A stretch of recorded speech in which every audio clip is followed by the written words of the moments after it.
அப்புறம் இப்போ இந்த ஃபிலிம் ரிலீஸ் ஆச்சு. ரிலீஸ் ஆகும்போது நிறைய நல்ல ரிவ்யூஸ், நிறைய பாசிட்டிவான ஃபீட்பேக்ஸ், நிறைய பாராட்டுகள் அதெல்லாம் இருக்கிற அதே சமயத்தில் சில பேருக்கு வந்து இந்த ஃபிலிம் வந்து கொஞ்சம் ஸ்லோவாக இருக்குது, கொஞ்சம் லேக்காக இருக்குது, இந்த மாதிரி சில விஷயங்களுமே வந்து நான் பார்க்க தான் செய்கிறேன்.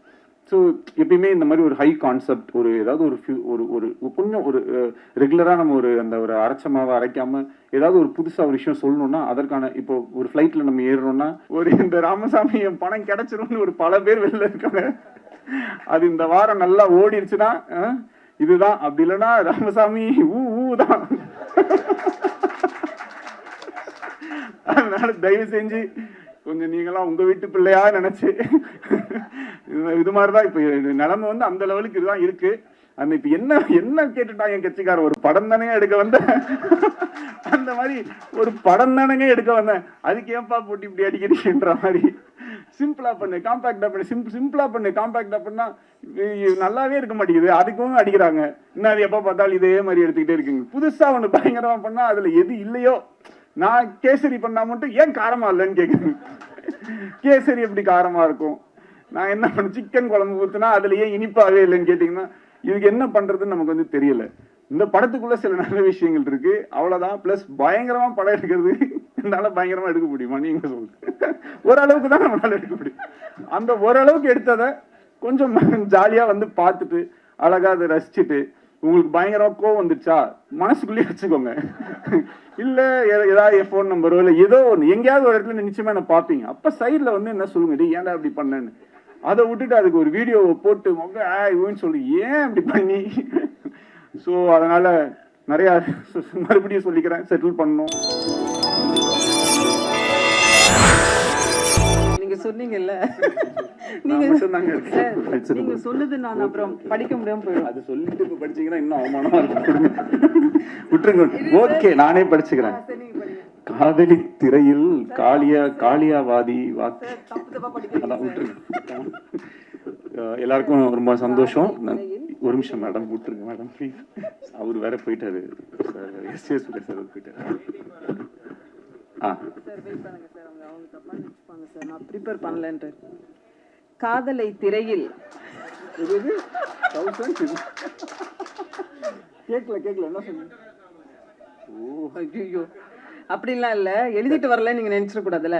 காதலை திரையில் கவிதையாய் வடித்தவர், கலர்ஃபுல் காட்சிகளில் கனவுகளை படைத்தவர், போடா போடியில் துள்ளி குதித்த இளமை, நானும் ரவுடிதான் என்று சொல்லி ஜெயித்த பெருமை, எளிமையான வரிகளால் இதயங்களை தொட்டவர், பாடல் ஆசிரியனாய் பாட்டிலேயே மேஜிக் செய்பவர், இயக்குனராய் இவர் ஒரு ட்ரீம் மேக்கர், வசனங்களில் இவர் ஒரு ட்ரெண்ட் செட்டர், காத்து வாக்குல தனது காதலை சொல்லி நயன்தாராவின் இதயத்தில் இடம் பிடித்தவர்,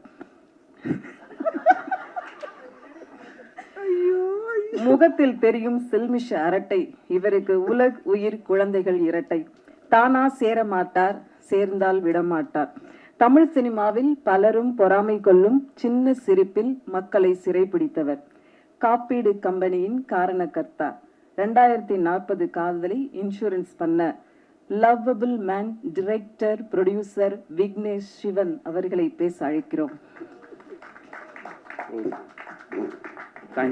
தேங்க்யூ ஸோ மச். நேற்று ஒரு இன்டர்வியூவில் நான் சொல்லியிருந்தேன், இந்த ஒரு ஸ்டேஜில் ஒரு வடிவேல் ஃபைட்டில் வந்து அவர் எப்படி கப்பை வாங்கிட்டு நியாயமாக இந்த கப்பு எனக்கு தான்டா சொந்தம், நான் எவ்வளோ அடி வாங்கியிருக்கேன் பாடுறான்ற மாதிரி இந்த படம் ரிலீஸ் ஆனதே வந்து எனக்கு ஒரு பிளாக் பஸ்டர். இந்த படம் ரிலீஸ் ஆகிடுச்சு, அதுவே எனக்கு வந்து ஒரு பெரிய பிளாக் பஸ்டர் தான், எனக்கு ஒரு ஹிட்டு. ஏன்னா எப்பயுமே கொஞ்சம் கனவு பெருசாக இருந்துச்சுன்னா அது கொஞ்சம் கஷ்டமாக தான் இருக்குது. ஸோ நம்ம நிறையா தடவை என்னென்னா சுற்றி இருக்கிற சூழ்நிலைகள் காரணமாக எது கொஞ்சம் ஈஸியோ எது கொஞ்சம் சுலபமாக நடக்குமோ அப்படின்ற மாதிரி நம்மளே வந்து நம்மளுடைய கம்ஃபர்ட் ஜோன். இப்போ எனக்கு வந்து இப்போ என் வாழ்க்கை வந்து ரொம்ப ஒரு கம்ஃபர்ட் ஜோனில் தான் இருக்குதுன்னு சொல்லலாம், கடவுளுடைய அனுகிரகத்தால். ஆனால் அதே அந்த கம்ஃபர்ட் ஜோனில் எத்தனை படம் வேணாலும் லைஃப்பில் நம்ம பண்ணிகிட்டே போயிட்டே இருக்கலாம். பட் அந்த கம்ஃபர்ட் ஜோனை பிரேக் பண்ணி நான் இருந்த ஒரு சுச்சுவேஷனுமே வந்துட்டு எனக்கு கொஞ்சம் என் மேலே பெருசாக நம்பிக்கை இல்லாத ஒரு சுச்சுவேஷனில் தான் இருந்துச்சு. அந்த மாதிரி ஒரு சமயத்தில் ஒரு கம்ஃபர்ட் ஜோனில் இருக்கிற ஒரு ப்ராஜெக்டை கை வைக்காமல் எனக்கு வந்து என்ன சேலஞ்ச் பண்ணிக்கக்கூடிய விஷயம். இந்த படத்தில் வந்து ஒரு ஃப்ரேம் கூட என்னால் ஈஸியாக எடுக்க முடியாது. சும்மா கேமரா எடுத்துகிட்டு போனால் ஒரு இடத்துல வச்சோன்னா அது வந்து ஒர்க் அவுட் ஆகாது. அதில் ஏதாவது ஒரு மெனக்கடலாவது இருக்கும். அதில் அட்லீஸ்ட் ஒரு காஸ்டியூமாவது கரெக்டாக இருக்கணும், இல்லை பின்னாடி இருக்கிற விஷயங்கள் கரெக்டாக இருக்கணும், இல்லை அதில் இதுக்கப்புறம் வரப்போகிற அந்த சிஜி கரெக்டாக இருக்கணும், இல்லை அங்கே இருக்கிற ஒரு மேக்கப்பில் ஏதாவது ஒரு விஷயம் கரெக்டாக இருக்கும், இல்லை பேச போகிற டைலாக்ல ஏதாவது ஒரு ஃபியூச்சரிஸ்டிக்கான ஒரு விஷயமா இருக்கணும். இந்த மாதிரி ஏதாவது ஒரு வேலையாச்சும் எக்ஸ்ட்ரா பண்ணணும் அப்படின்ற மாதிரி. அப்படி பண்ணால் மட்டும்தான் இந்த படம் கொஞ்சம் கன்வின்சிங்காக இருக்கும். இல்லைனா நம்ம சும்மா சொல்லலாம் 2040 நடக்கிற மாதிரி அப்படின்ட்டு. அப்புறம் இப்போ இந்த ஃபிலிம் ரிலீஸ் ஆச்சு. ரிலீஸ் ஆகும்போது நிறைய நல்ல ரிவ்யூஸ், நிறைய பாசிட்டிவான ஃபீட்பேக்ஸ், நிறைய பாராட்டுகள் அதெல்லாம் இருக்கிற அதே சமயத்தில் சில பேருக்கு வந்து இந்த ஃபிலிம் வந்து கொஞ்சம் ஸ்லோவாக இருக்குது, கொஞ்சம் லேக்காக இருக்குது, இந்த மாதிரி சில விஷயங்களுமே வந்து நான் பார்க்க தான் செய்கிறேன். ஸோ எப்பயுமே இந்த மாதிரி ஒரு ஹை கான்செப்ட், ஒரு ஏதாவது ஒரு ஒரு கொஞ்சம் ஒரு ரெகுலராக நம்ம ஒரு அரைச்ச மாவை அரைக்காமல் ஏதாவது ஒரு புதுசாக ஒரு விஷயம் சொல்லணும்னா அதற்கான இப்போ ஒரு ஃப்ளைட்டில் நம்ம ஏறுறோம்னா முதல்ல வந்து அந்த சீட் பெல்ட்டை போடுங்க, இந்த இதை பண்ணுங்க, அதெல்லாம் சொல்லும்போது கொஞ்சம் அந்த இடத்துல ஒரு தொய்வடைய தான் செய்யும். பட் அந்த ரூல்ஸ் எல்லாம் தெரிஞ்சதுனா தான் அதுக்கப்புறம் இருக்கக்கூடிய விஷயங்கள் இருக்கும். ஸோ படத்தில் சில இடங்கள்ல சில காட்சிகளில் வந்துட்டு கொஞ்சம் மெதுவாகவோ இல்லை கொஞ்சம் புரிய வைக்கிறதுக்காக. ஏன்னா ஒரு திரைப்படம்ன்றது வெறும் கொஞ்சம் பேர் மட்டும் பார்க்கக்கூடிய விஷயம் இல்லை. அது எல்லா ஏஜ் குரூப்ஸ், எல்லா விதமான மக்களுமே வந்து பார்ப்பாங்க. அப்போ அவங்க எல்லாருக்குமே வந்து அந்த விஷயத்தை நம்ம எப்படி கடத்துறோம் அப்படின்றதுக்காக எல்லாத்து மேலேயுமே நம்ம வந்து கொஞ்சம் டீட்டெயில் பண்ண வேண்டிய ஒரு கட்டாயம் இருக்கு. ஸோ அப்படி இருக்கும்போது ஓவராலாக அந்த ஒரு ஃபில்மை நம்ம பேஸ் பண்ணுற விதமாகட்டும், சில விஷயங்களை நம்ம சொல்கிற விதமாகட்டும், அதுக்கெலாம் வந்து நம்ம கொஞ்சம் எடுத்துப்போம். ஸோ அதை வந்து நான் ஒரு கன்ஸ்ட்ரக்டிவ் கிரிட்டிசிசமாக எடுத்திருக்கேன். அண்ட் அதை பார்க்கும்போது எனக்கும் சில விஷயங்கள் வந்து புரிஞ்சுது. பட் ஹேவிங் செட் இதில் இவ்வளோ விஷயங்கள் இருந்தாலும் தியேட்டரில் போய் இந்த படத்தை பார்க்கும்போது நான் நினச்சது வந்து ஒரு காதல் கதை. ஆனால் பொதுவாகவே எப்பயுமே காதல் படங்கள்னா அது ஒரு மாதிரி ஒரு தன்மையிலேயே போயிட்டே இருக்கும். பட் படம் ஃபினிஷ் ஆகும்போது வந்து அது எப்பயுமே ஒரு மெலோ ட்ராமாவா, ஒன்று ஹீரோயின் வந்து இதில் ஏர்போர்ட் போயிடுவாங்க, இல்லை ட்ரெயினில் ஏற போயிடுவாங்க, இல்லைனா ஏதாவது ஒரு சேஸு, இந்த மாதிரி ஒரு ரெகுலர் ஏரியாஸில் இல்லாமல் அதை வந்து ஒரு கமர்ஷியல் ஹீரோ வில்லன் ஃபிலிமுக்கு இருக்கக்கூடிய சில ஹை பாயிண்ட்ஸ் ஏதாவது ஒன்று கிரியேட் பண்ண முடியுமா அப்படின்ற ஒரு எக்ஸ்பெரிமெண்ட் ட்ரை பண்ணி தான் இந்த படத்தில் வந்து அதை வந்து முயற்சி செஞ்சோம். இப்போ அது கடைசியில் தியேட்டரில் வரும்போது அந்த இடத்துல கிளாப்ஸோ, அந்த இடத்துல வந்து ஒரு அப்ரிசியேஷன் வரும்போது பார்க்கறதுக்கு ரொம்ப நிறைவாகவும் சந்தோஷமாகவும், ஒரு ரைட்டராக நம்ம ஏதோ ஒரு விஷயம் ட்ரை பண்ணோம். அந்த ட்ரை பண்ணது ஒரு 1000 பேர் இருக்கக்கூடிய தியேட்டரில் அட்லீஸ்ட் ஒரு ஒரு ஒரு ஒரு குறிப்பிட்ட நம்பர் ஆஃப் பீப்புளுக்காச்சும் அது வந்து ஒர்க் ஆகுது அப்படின்றது நினைக்கும் போது நம்மளுடைய வேலை மேலே நமக்கு இருக்கிற ஒரு நம்பிக்கை இன்னும் அதிகரிக்குது. அதுக்கு வந்து மிகப்பெரிய நன்றி டு த ஆடியன்ஸ். அப்புறம் இந்த படத்தை எடுக்கிறதுக்கு எனக்கு என்னுடைய ஃபர்ஸ்ட் பவர், இந்த ஃபில்மை நான் பண்ணக்கூடிய இந்த படம் நடக்கிறதுக்கு காரணமாக இருந்தது பிரதீப்னால தான் இந்த படம் நடந்துச்சு. இல்லைனா இந்த படம் நடக்க சான்ஸே கிடையாது. ஏன்னா இந்த படம் பிகினிங்லேருந்தே பட்ஜெட் தான் வந்து இஷ்யூ. இன்னைக்கு நம்ம சினிமாவில் பார்க்குறோம், எவ்ரிடே ஏதாவது ஒரு படம் ட்ராப் ஆகுது, ஏதாவது ஒரு படத்தில் இயக்குநர்கள் மாறிடுறாங்க. இன்னைக்கு வந்து டைரக்டர்ஸோட சுச்சுவேஷன் வந்து ரொம்ப கவலைக்கிடமாக இருக்குன்னு சொல்லலாம். பேர் சொல்ல இது பண்ணல, ஓகே பேர் சொல்லணுன்னாலும் நான் சொல்லலாம். இப்போ ஒரு அவ்வளோ பெரிய ஒரு படம் வந்து ஆன்லைனில் வந்து லீக் ஆகிருக்கு. இதோடைய மொத்த வழியை, அதாவது எல்லாரோட வழியை விடையும் அந்த இயக்குனரோட வழி தான் அந்த இடத்துல வந்து ரொம்ப அதிகமாக இருக்கும். இந்த இடத்துல நான் வந்து ஹெச் வினோத் என்னோட ஃப்ரெண்டுக்கு வந்து என்னுடைய வருத்தத்தை நான் தெரிவிச்சுக்கிறேன். ஏன்னா இது வந்து ஒரு மரணம் அளவுக்கு ஒரு வலிக்கக்கூடிய ஒரு விஷயம். அது ஒரு டைரக்டரால் மட்டும்தான் அதை வந்து ஃபீல் பண்ண முடியும். ஏன்னா ஒரு நாளும் ஒரு ஷார்ட்டும் எடுக்கும்போது அந்த டைரக்டர் வந்து அது எவ்வளோ கஷ்டப்பட்டு அதில் எவ்வளோ கனவுகளோடு அது எடுப்பாங்க அப்படின்றது ஆஸ் அ டைரக்டராக எனக்கு வந்து தெரியும். இங்கே இருக்கக்கூடிய எல்லாருக்குமே வந்து தெரியும். பட் அங்கேருந்து அது நம்ம நினச்ச மாதிரி ஒன்று வராமல் அது இந்த மாதிரி போகும்போது ரொம்பவே கஷ்டமாயிடுது அது. ஸோ அதே மாதிரி இப்போது என்னாலையும் வந்து என் படத்தை நான் நினச்ச மாதிரி எடுக்க முடியாதோன்னு அந்த அந்த அந்த பெயின்லேயே போய் கடைசியில் என்னால் முடிஞ்ச வரைக்கும் நான் அந்த படத்தை நான் நினச்ச மாதிரி வந்து எடுத்து அதை வந்து அப்புறமேட்டு ரிலீஸ் ஆகிறதுக்கும் பிரதீப் சார் சொன்ன மாதிரி அவ்வளோ டேட்ஸ் மாறி வந்ததுக்கு ஏகப்பட்ட காரணங்கள் இருந்துச்சு. எங்களால் நிறைய விஷுவல் எஃபெக்ட்ஸு அவ்வளோ விஷயம் எதுவுமே கொஞ்சம் காம்ப்ரமைஸ் பண்ணி பண்ணுறதுக்கும் மனசு வரல. கொஞ்சம் இது இப்படி பண்ணிக்கலாம் அப்படின்னா கண்டிப்பாக மாற்றிருக்க முடியும். பட் ஆனால் அது மாதிரி ஏன்னா இந்த படத்தை என்னால் ஒரு தடவை தான் எடுக்க முடியும். அந்த ஒரு தடவை அதை எனக்கு நான் நினச்ச மாதிரி எடுத்துட்டா எனக்கு சந்தோஷம். அதுக்கு இவ்வளோ பேர் வந்து எனக்கு ஹெல்ப் பண்ணாங்க. ஷூட் வந்து ரொம்ப மாறி நடக்கும். பட் எப்போ வந்தாலுமே அவருடைய 100% எப்பயுமே கொடுக்குற ஒரு ஹீரோ எனக்கு கிடைச்சது வந்து எனக்கு ரொம்ப ரொம்ப ரொம்ப சந்தோஷம். டைமில் வந்து அவர் ரொம்ப ஷார்ப்பு. அதில் இன்றைக்கும் என் மேலே கொஞ்சம் டென்ஷன் ஆகிட்டாரு. 12:30 to 2:30 லஞ்ச் பிரதர், 2:30க்கு ப்ரெஸ் மீட் சொன்னேன். அவர்கிட்ட என்ன பிரச்சனைனா நம்ம 12:30 சொன்னோன்னா 12:29 வந்துடுறாரு. வழக்கம் போல் நான் ஒரு 1 hour அப்படியே வந்துட்டேன். அதில் வந்து sorry bro, please don't mistake me. இதே மாதிரி எங்களோட ஷூட்டிங்லேயும் எவ்ரி டே வந்து அந்த சொன்ன டைமுக்கு வரதாகட்டும். ஆனால் அதே மாதிரி ஒரு ஷார்ட்டோடைய 100%, அவர் ஒரு டிரெக்டர் தான், என்கிட்ட சொல்லலாம் ப்ரோ ப்ரோ இது ஓகே ப்ரோ, இது இங்கேருந்து வைடு க்ளோஸ் கட் பண்ணிக்கோங்க அப்படின்னு ஈஸியாக சொல்லிட்டு போயிடலாம். நானே ஏதாவது சின்ன சின்ன ஆட்லாம் ஏதாவது நடிக்கிறதுக்கு போவேன் கை செலவுக்கு. அப்போ வந்து அவங்க ஏதாவது ஒன்று சொல்லுவாங்க. அப்போ நான் சொல்லும்போது ப்ரோ ஓகே ப்ரோ அது இவ்வளோ தானே கட் பண்ணுவீங்க அப்படின்னு நான் சொல்லிட்டு நான் எஸ்கேப் ஆகிடுவேன். ஆனால் இவர் வந்து நான் எத்தனை தடவை எதை கேட்டாலும் வந்து அது அவரோட அந்த இடத்துல வந்து ஒரு ஹீரோ, நான் வந்து ஒரு நடிக்க வந்திருக்கேன், நான் என் வேலையை தான் பண்ணுவேன்ற மாதிரி பண்ணுறது வந்து ரொம்ப ஆச்சரியமாக இருந்தது எனக்கு. அப்புறம் ஒரு குறிப்பிட்டு சொல்லணும்னா என் படத்தில் வந்து ஒரு ஸ்விம்மிங் பூலில் இருக்கிற மாதிரி ஒரு சீக்வன்ஸ் ஒன்று வந்துச்சு, தண்ணிக்குள்ளே இருக்கணும். இதுவே ஒரு ஆக்ஷன் ஃபிலிமில் நான் அந்த சீக்வன்ஸ் எடுத்திருந்தா மேபி அது வேற மாதிரி இருக்கும். இது ஒரு லவ் ஸ்டோரின்னும் போது எல்லாருமே ப்ளஸ் இந்த ஜாலியான படம் கலர்ஃபுல்லான படம்னா அது என்னமோ எடுக்கிறது ரொம்ப ஈஸியாகவும் அது என்னமோ ரொம்ப விளையாட்டுத்தனமாக நம்ம எடுப்போன்ற மாதிரியுமே ஒரு பெர்செப்ஷன் இருக்கும். இதே ஒரு காட்டில் போய் ரொம்ப புழுதியில் அப்படி இப்படின்னு கஷ்டப்பட்டு இருக்கிற மாதிரி படம்னா அது ரொம்ப கஷ்டப்பட்டு எடுத்த மாதிரி படமாகவும், ஃபாரின்லலாம் போய் எடுத்தோம்னா அது ரொம்ப ஈஸியான படமாகவும் ஒரு பெர்செப்ஷன் இருக்குது. எல்லா படம் எடுக்கிறதும் கஷ்டம் தான். இப்போ இந்த மாதிரி ஒரு படத்தில் இந்த மாதிரி ஒரு சீக்வன்ஸ், ஒரு ஆக்ஷன் சீக்வன்ஸ்க்கு நிகராக உயிருக்கே ஆபத்தார அளவுக்கான ஒரு சீக்வன்ஸாக தான் அது வந்து எங்களுக்கு இருந்துச்சு. ஏன்னா கிட்டத்தட்ட அந்த கேமரா உள்ளே எடுத்துகிட்டு போய் ஒரு நிமிஷம் டு 1.5 நிமிஷம் அவர் மூச்சு வந்து தம் கட்டி வந்து நடிக்கணும். நைட்டு ஃபுல்லாமே அதை வந்து பண்ணிட்டு இருந்தார். அண்ட் நானும் ஸ்விம்மிங் பூலில் தான் வந்து இருந்தேன். ஸோ ஒரு தடவை சரி ஓகே இது எவ்வளோ கஷ்டம் அப்படின்னு சொல்லிட்டு நம்ம ட்ரை பண்ணி பார்ப்போம்னு சொல்லி உள்ளே போனேன். உயிருக்கு பயந்து நான் உடனே வெளியே வந்துட்டேன். ஆனால் அவ்வளோ தடவை பண்ணி காலையில் 5:30-6 மணி வரைக்குமே வந்து அந்த சீக்வன்ஸை அவர் பண்ணி முடிச்சுட்டு கூட ஏன் ப்ரோ என்னை போட்டு இப்படி டார்ச்சர் பண்ணுறீங்கன்னு சொல்லுவாருன்னு பார்த்தா அப்புறம் ஓகேவா கரெக்டாக வந்துடுச்சா எடுத்துக்கலாமா இன்னும் ஏதாவது எடுத்துக்கலாமா அப்படின்னும் போது ஒரு டிரெக்டர்ஸ் ஆக்டராகவும் ஒரு டிரெக்டராகவும் அந்த இடத்துல வந்து அவர் என்னை ரொம்ப இந்த மாதிரி நிறையா நான் ரொம்ப என்னை லைஃப் டைமில் வந்து என்னால் மறக்க முடியாத நிறைய மொமெண்ட்ஸை வந்து எனக்கு பிரதீப் கொடுத்துருக்காரு. அதுக்கு வந்து ஹார்ட்ஃபெல்ட் தேங்க்ஸ். இன்னைக்கு இந்த படத்துக்கு வந்து மிகப்பெரிய ஓப்பனிங். ஏன்னா மேபி இந்த படம் வந்து டிரெக்டட் பை வேற ஏதாவது ஒரு பேர் போட்டிருந்தா இன்னும் பயங்கரமாக கூட ஓப்பன் ஆகிருக்கலாம், சொல்ல முடியாது. பிரதீப் ரங்கநாதன் அப்படின்ற ஒரு பேருக்காக ஆடியன்ஸ் அந்த ஓப்பனிங்கை வந்து என்னதான் டிலேஸ் அப்படி இப்படின்னு இருந்தாலும் அந்த அளவுக்கு வந்து இந்த படத்தை ஆதரவு கொடுத்துருக்காங்க.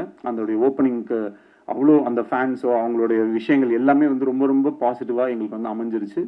இப்போது இந்த வீக்கை என்னை பொறுத்த வரைக்கும் இந்த படம் வந்து ஒரு லாங் ரன் போகும், அதற்கான எல்லா தகுதியும் பொட்டென்ஷியலும் இந்த ஃபிலிமில் இருக்குது அப்படின்றத நான் நம்புகிறேன்.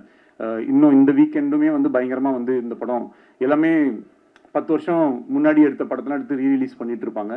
நான் இப்போ ஓடிட்டு இருக்கிற படத்தையே திருப்பி 17ஆம் தேதி ஃபர்ஸ்ட் டே மாதிரி ஒரு ஓப்பனிங் வரணும் அப்படின்ற மாதிரி எனக்கு ஒரு ஆசை.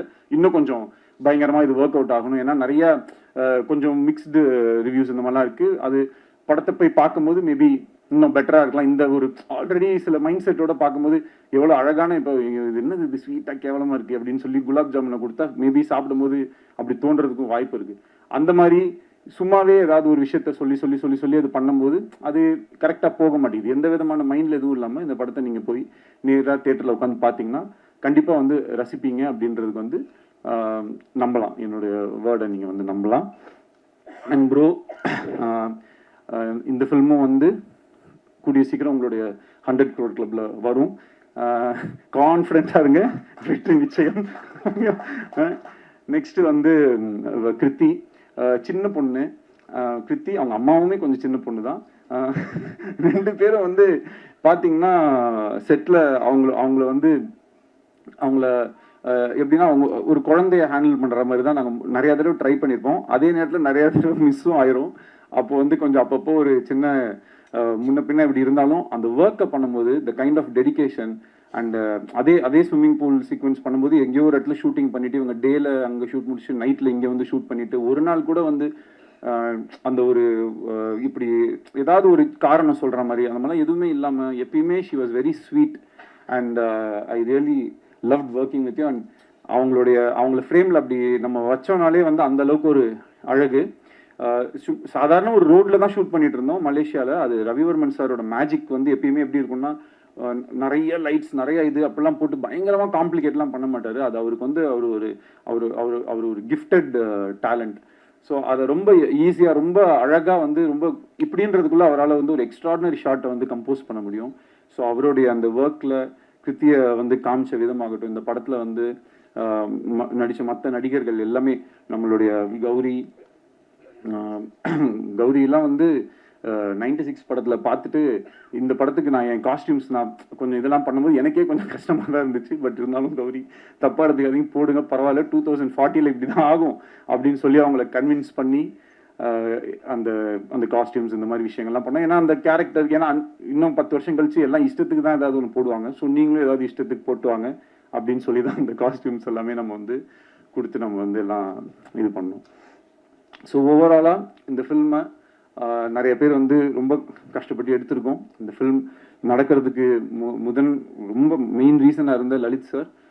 அவர் மட்டும் இந்த படத்தை அன்னைக்கு டேட்டில் வந்து ஸ்டார்ட் பண்ணல அப்படின்னு சொன்னால் இன்னைக்கு வரைக்கும் நான் அது ஒரு லவ் இன்சூரன்ஸ் கம்பெனி ஒரு கதை வச்சுருக்கேன் போது இது பண்ணலான் இருக்கேன்னு சொல்லிட்டு இந்த 2 இயர்ஸையும் அப்படியே நான் தள்ளிட்டு போயிருக்கேன். எனக்கு வேறு ஆப்ஷனே இருந்திருக்காது. அவர் மனசு வைக்கலைன்னா இந்த படம் நடந்திருக்காது. இன்னைக்கு இந்த படத்தை நல்லபடியாக ரிலீஸ் பண்ணி கொடுத்ததுக்கும், இந்த படத்தை ப்ரொடியூஸ் பண்ணி கொடுத்ததுக்கும், எங்கள் எல்லாருக்கும் பக்கபலமாக இருந்து சப்போர்ட் பண்ணுறதுக்கும் ரொம்ப ரொம்ப தேங்க்யூ லலித் சார். அண்ட் நடித்த மற்ற அப்புறம் மெயினாக my other technicians Pradeep Raghav மாதிரி ஒரு எடிட்டர் எனக்கு கிடைச்சது வந்து மிகப்பெரிய ஒரு லக்கு. அண்ட் ஒரு நிறைய காம்ப்ளிகேஷன்ஸ் இருந்துச்சு இந்த ஃபிலிமில். எனக்கு சில டவுட்ஸ் இருந்தது, என்னோட கான்ஃபிடன்ஸ் லெவலும் ரொம்ப கம்மியாக இருந்தது. அப்போது நான் வந்து எனக்கு ஏதாவது டவுட் இருந்துச்சுனாலோ, இது ஒர்க் ஆகலையா, இந்த ஆர்டர் ஒர்க் ஆகுதா இல்லையா அப்படின்றத வந்து இன்னைக்கு பல்ஸில் இருக்கக்கூடிய பிரதீப் ராகவ் கிட்டேயுமே நான் வந்து நிறைய தடவை வந்து கேட்பேன். ஸோ அப்போ அவங்க வந்து வருவாங்க, எடிட்டில் வருவாங்க, உட்காருவாங்க, பார்ப்போம், அனலைஸ் பண்ணுவோம், ஒரு வேர்ஷன் கட் பண்ணி பார்ப்போம், இப்படி கட் பண்ணி பார்ப்போம். இந்த மாதிரி விஷயங்கள்லாம் ரொம்ப பண்ணுறதுக்கு. அண்ட் அவர் வந்து இந்த ஒரு படத்துக்கே வந்து ஒரு 10 படத்தோட வேலையை செஞ்சுருப்பாரு. அதுக்கு ரொம்ப ரொம்ப நன்றி பிரதீப் ராகவ். முத்துராஜ் சார், உங்களோட production design and then costumes, அப்புறம் சிஜி ஒர்க் பண்ண மேங்கோ போஸ்ட் வந்து இந்த படத்தோடைய இது வந்து இந்த ஒரு படத்தில் வந்து இந்த செந்தில் கிட்ட வந்து 30 ரூபா கவுண்ட் பண்ணி கொடுத்துட்டு, டேய் இந்த 30 ரூபா நீ வச்சுக்கோ அப்படின்னு, டெய்லி ₹1 நான் எடுத்துப்பேன் அப்படின்னு, ஓகே அப்படின்னு சொல்லுவோம். அந்த மாதிரி இந்த மேங்கோ போஸ்ட்டில் முதல்ல ஒரே ஒரு ரோபோ மட்டும் பண்ணணும் பிரதர் அப்படின்னு சொல்லிட்டு உள்ளே போனோம். அப்புறம் அங்கேருந்து அப்படியே அந்த கையில் ஒன்று வரும், அதுவும் பண்ணி அப்படியே இது பண்ணுங்கன்னு சொன்னோடனே அப்படியே என்னெல்லாம் கேட்டோமோ எல்லாத்தையுமே நான் வந்து பேசின பட்ஜெட்டில் எனக்கு வந்து ரொம்ப ஒரு பாயிண்ட்டுக்கு மேலே அவங்களுமே இந்த ஃபிலிமுக்குள்ளே ஒரு லவ்வில் வந்துட்டாங்க. So I am always grateful to you Ram. Thank you so much for helping me to achieve this film. And வேற என்ன சொல்லுங்க, எஸ்ஜே சார் போயிட்டாரு அவரு. Okay, so SJ Suriya sir வந்து எந்த அளவுக்கு வந்து ஒரு சப்போர்ட்னா 2018 இந்த ஃபில்மை நான் பண்ண ட்ரை பண்ணிட்டு இருந்த போதுலேருந்து அவர் தான்றதுல நான் ரொம்ப ஃபிக்ஸ் ஆகிட்டேன். அவர் வந்து கொஞ்சம் he is always a very expensive artist தான். பட் ஆனாலும் எனக்கு வந்து அவரை தவிர இந்த ரோலில் வேறு யாரையுமே என்னால் இமேஜின் பண்ண முடியலை. ஸோ எனக்கு அவர் தான் வேணும் அப்படின்றதுல வந்து நான் டிசைட் பண்ணிட்டேன். அதுக்கப்புறம் அவர் ரொம்ப அழகாக, அவருக்கு பயங்கர பிஸி, ஆனாலும் அதுக்கு நடுவில் அவர் சொன்ன மாதிரி நிறைய டேட்ஸ் எனக்கு கொடுத்து நான் அகாமடேட் பண்ணி இந்த படத்தை வந்து அவர் வந்து எனக்கு ஹெல்ப் பண்ணி கொடுத்தாரு. அதுக்கு வந்து என்றைக்குமே நான் நன்றி கடன் பட்டிருக்கேன். சீமான் அண்ணன் ரொம்ப ஒரு நல்ல மனிதர். அவரோட ஒர்க் பண்ண ஒரு நாளுமே வந்து ரொம்ப ஹாப்பி. ஒரு அரசியலில் இருக்கக்கூடிய ஒரு மிகப்பெரிய ஒரு தலைவர், ஆனால் ஒரு நாள் கூட அவருடைய அரசியலையோ இல்லை அவருடைய மைண்டில் இருக்கிற ஐடியாலஜிஸையோ அந்த மாதிரிலாம் எதுவுமே எங்ககிட்ட வந்து யார்கிட்டையுமே பேசாமல் எங்களுக்கு என்ன தெரியுமோ, எங்களுக்கு என்ன பிடிக்குமோ அந்த மாதிரி எங்களோட ரொம்ப ஃப்ரெண்ட்லியாக ரொம்ப பழகினார்.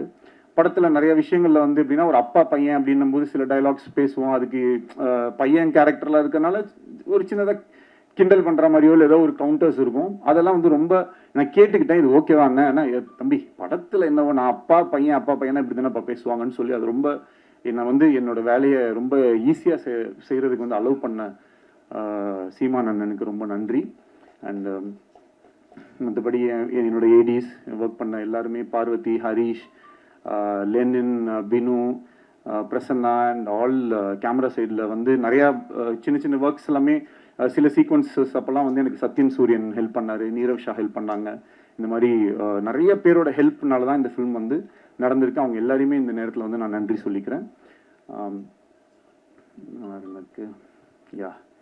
So thank you. இந்த படத்துக்கு உங்களுடைய ஆதரவு ரொம்ப முக்கியமாக இருக்குது. கொஞ்சம் இன்னும் இன்னொரு தடவை கூட போய் பாருங்க. அந்த படத்தில் வந்து என்னுடைய மைண்டில் நான் வந்து இந்த மெட்ராஸ் அப்படின்னு நான் பிறந்து வளர்ந்த இந்த ஊரை எப்படிலாம் நான் கற்பனை பண்ணியிருப்பேனோ அதெல்லாம் எடுத்து பார்க்கறதுக்கு இந்த மாதிரி இந்த யூனிவர்ஸ் வந்து எனக்கு ஒரு வாய்ப்பை கொடுத்ததை நான் ரொம்ப சந்தோஷமாக நினைக்கிறேன். அண்ட் என்றைக்குமே அந்த ஹாலிவுட்னு ஒரு சென்ட் தாமஸ் மவுண்ட்ல ஒரு போர்டு இருக்க மாதிரி ஒரு ஷார்ட் ஒன்று வச்சுருப்பேன். அது வந்து என்னுடைய ஆசை. எப்பயுமே என்னோட நம்ம இண்டஸ்ட்ரி வந்து அந்த மாதிரி ஒரு இதில் இருக்கணும் அப்படின்றது என்னுடைய ஒரு பர்சனல் இது. அது எல்லாத்தையும் ஒரு டிரெக்டருக்கு இருக்கக்கூடிய ஒரு பெரிய கிஃப்ட். அதுதான் அவங்க நினைக்கிறத அவங்க வந்து எடுத்து அட்லீஸ்ட் ஒரு ஸ்க்ரீன்லேயாவது பார்த்துடலான்றது. ஸோ இது எல்லாத்தையுமே நான் அந்த ஸ்க்ரீனில் பார்க்கும்போது ஆடியன்ஸும் கிளாப் பண்ணும்போது மொத்தமாக சேர்த்து எவ்வளோதான் நம்ம கஷ்டப்பட்டிருந்தாலும் இன்னைக்கு இந்த படம் ரிலீஸ் ஆனதை மக்களோட பார்க்கும்போது எனக்கு கிடைக்கிற சந்தோஷத்துக்கு ஈடு இணை வேறு எதுவுமே இல்லை. அதுக்கு மிகப்பெரிய நன்றியை சொல்லி உங்கள் எல்லாருக்கும் தேங்க்யூன்னு சொல்லி விடைபெறுகிறேன். நன்றி, வணக்கம். Thank you so much. PRO Yuvaraj Sreemappa, எங்க யுவராஜ் பிரதர், ரொம்ப தேங்க்ஸ். எது இல்லை இல்லை நம்ம அண்ணன் தானே. So thank you so much. இன்னைக்கு வந்து நீங்கள் இல்லைன்னா இவங்க யாருமே வந்துட மாட்டாங்க. ஸோ அப்புறம் இந்த இன்ஃப்ளூயன்சர்ஸ் இந்த மாதிரி நிறைய பேர் வந்து கொஞ்சம் முன்ன பின்ன அப்படிலாம் போட்டுட்டு இருக்காங்க. அதுக்கெல்லாம் வந்து நமக்கு இதுக்கு மேலே வந்து செலவு பண்ணி இருந்த காசு எல்லாத்தையும் படத்துலேயே செலவு பண்ணிட்டேன். ஸோ தயவு செஞ்சு நீங்கள்லாம் சேர்ந்து ஏதாவது ஒன்று ஹெல்ப் பண்ணி அவங்க வந்து என்னன்னா இன்னைக்கு வந்து ஒரு இந்த தம்ப்நெயில் கல்ச்சர் இருக்கு இல்லையா. இப்போ நானும் கொஞ்சம் ஏதாவது தம்ப்நெயில் வேணா கொடுத்துட்றேன். கதறி அழுத விக்னேஸ்வரன் அந்த மாதிரி ஏதாவது போட்டுக்கோங்க. மேடையை உடைத்த மாதிரி ஏதாவது போடுறதுக்கு எதையாவது ஒன்று போட்டு கொஞ்சம் ஹெல்ப் பண்ணுங்க. ஏன்னா இப்போ எதை பார்த்தாலுமே அது என்னன்னா அந்த தம்ப்நெயில்ல வந்து ஐயோ படம் ரொம்ப அப்படின்னு ஆரம்பிச்சிடறான். உள்ள போனோடனே ரொம்ப கேவலமா இருக்கும்னு நினைச்சேன். ஆனால் ஆக்சுவலாக நல்லா தான் இருக்கு, சூப்பரா இருக்கு அப்படின்னு சொல்லி அப்படிதான் அந்த வீடியோவே ஸ்டார்ட் பண்றாங்க. ஸோ அதனால இது எப்படி இது நம்ம ஹேண்டில் பண்றதுனே தெரியல. உள்ள போனதுக்கப்புறம் அதெல்லாம் நல்லா தான் இருக்கு, ஆனால் இது இருக்கு, ஆனால் எங்கேயோ ஒரு இடத்துல கொஞ்சம் ஸ்லோவா இருக்கு, கொஞ்சம் என்ன சொல்லணும்னு தெரியாம எதையாவது ஒன்று சொல்லி விட்டு போயிடறாங்க. அதை பார்த்து கொஞ்சம் பேர் இதாயிடுறாங்க. ஸோ அதுக்கு எப்படி டேக்கிள் பண்ணுன்றது நீங்க தான் ஏதாவது ஒன்று பார்த்து கொஞ்சம் பாவம் ஹெல்ப் பண்ணும். ஏன்னா நிறைய செட்டில்மெண்ட்லாம் பேலன்ஸ் இருக்கு. அந்த இந்த ராமசாமி என் பணம் கிடைச்சிரும்னு ஒரு பல பேர் வெளில இருக்காங்க. அது இந்த வாரம் நல்லா ஓடிடுச்சுன்னா இதுதான், அப்படி இல்லைன்னா ராமசாமி ஊதான். அதனால தயவு செஞ்சு கொஞ்சம் நீங்களாம் உங்க வீட்டு பிள்ளையா நினைச்சு இது மாதிரிதான் இப்ப நிலைமை வந்து அந்த லெவலுக்கு இதுதான் இருக்கு. அந்த இப்ப என்ன கேட்டுட்டா என் கட்சிக்கார ஒரு படம் தானே எடுக்க வந்த அந்த மாதிரி ஒரு படம் தானே எடுக்க வந்தேன், அதுக்கு ஏன்பா போட்டு இப்படி அடிக்கிறீங்கன்ற மாதிரி சிம்பிளா பண்ணு, காம்பாக்டா பண்ணு, சிம்பிளா பண்ணு, காம்பாக்டா பண்ணா நல்லாவே இருக்க மாட்டேங்குது. அதுக்கும் அடிக்கிறாங்க. இன்னும் அது எப்ப பார்த்தாலும் இதே மாதிரி எடுத்துக்கிட்டே இருக்குங்க. புதுசா ஒண்ணு பயங்கரமா பண்ணா அதுல எது இல்லையோ, நான் கேசரி பண்ணா மட்டும் ஏன் காரமா இல்லைன்னு கேக்குறேன். கேசரி எப்படி காரமா இருக்கும்? நான் என்ன பண்ண சிக்கன் குழம்பு ஊத்துனா அதுல ஏன் இனிப்பாவே இல்லைன்னு கேட்டீங்கன்னா இதுக்கு என்ன பண்றதுன்னு நமக்கு வந்து தெரியல. இந்த படத்துக்குள்ள சில நல்ல விஷயங்கள் இருக்கு, அவ்வளவுதான். பிளஸ் பயங்கரமா படம் எடுக்கிறது என்னால பயங்கரமா எடுக்க முடியுமா நீங்க சொல்லுங்க. ஓரளவுக்கு தான் நம்மளால எடுக்க முடியும். அந்த ஓரளவுக்கு எடுத்ததை கொஞ்சம் ஜாலியா வந்து பார்த்துட்டு அழகா அதை ரசிச்சுட்டு உங்களுக்கு பயங்கரமா கோவம் வந்துச்சா மனசுக்குள்ளேயே வச்சுக்கோங்க. இல்ல ஏதாவது என் போன் நம்பரோ இல்ல ஏதோ ஒன்று எங்கேயாவது ஒரு இடத்துல நிச்சயமா என்ன பார்ப்பீங்க. அப்ப சைட்ல வந்து என்ன சொல்லுங்க, ஏன்டா அப்படி பண்ணேன்னு. அதை விட்டுட்டு அதுக்கு ஒரு வீடியோவை போட்டு மொன்னு சொல்லி ஏன் அப்படி பண்ணி. ஸோ அதனால நிறைய மறுபடியும் சொல்லிக்கிறேன், செட்டில் பண்ணணும். ஸோ பார்த்துக்கோங்க. ஸோ கரெக்டாக பார்த்து தயவு செஞ்சு எல்லாருமே கொஞ்சம் ஹெல்ப் பண்ணி இந்த படம் ஏப்ரல் 17 வந்து திருப்பி நாங்கள் வந்து ஓப்பனிங்கை கிரியேட் பண்ணி இந்த படத்தை பயங்கர ஹிட் ஆக்கி நான் செல்லக்குட்டி பிரதீப்க்கு அந்த 4th 100 crore சொல்லி போஸ்டரை ஒட்டே ஆகணும் அப்படின்றதுல உறுதியா இருக்கும். தேங்க்யூ. இந்த மாதிரி வந்து விக்னேஸ்வரன் சார் எந்த ஸ்டேஜ்லயும் பேசினதே இல்லைன்னு நினைக்கிறேன். அவ்வளோ வந்து இதுக்கு மேல என்ன சொல்றது, செட்டில்மெண்ட் பண்ணணும்னே சொல்லிட்டாரு. இதுக்கு மேல எல்லாமே ஒரு அழகா பேசி முடிச்சிட்டாங்க அந்த டீம். ஆக்சுவலி LIK படத்துல வந்து S.J. சூர்யா, பிரதீப் ரங்கநாதன் 2 பெரிய இயக்குநர்களை இயக்கியிருக்காரு. இயக்குநர்கள்லாம் நடிகராகிற வரிசையில எப்ப விக்னேஸ்வரன் நடிக்க போறார் அப்படின்ற கேள்விகளா நம்மளுக்கு இருக்கு. ஆனா அடுத்த வெற்றி விழால கண்டிப்பா பேசுறதா சொல்லியிருக்காங்க விக்னேஸ்வரன் சார். மீண்டும் வெற்றியில சந்திக்கலாம். வந்திருந்த அனைவருக்கும் அன்பும் நன்றியும். Thank you so much. Take care. Bye by.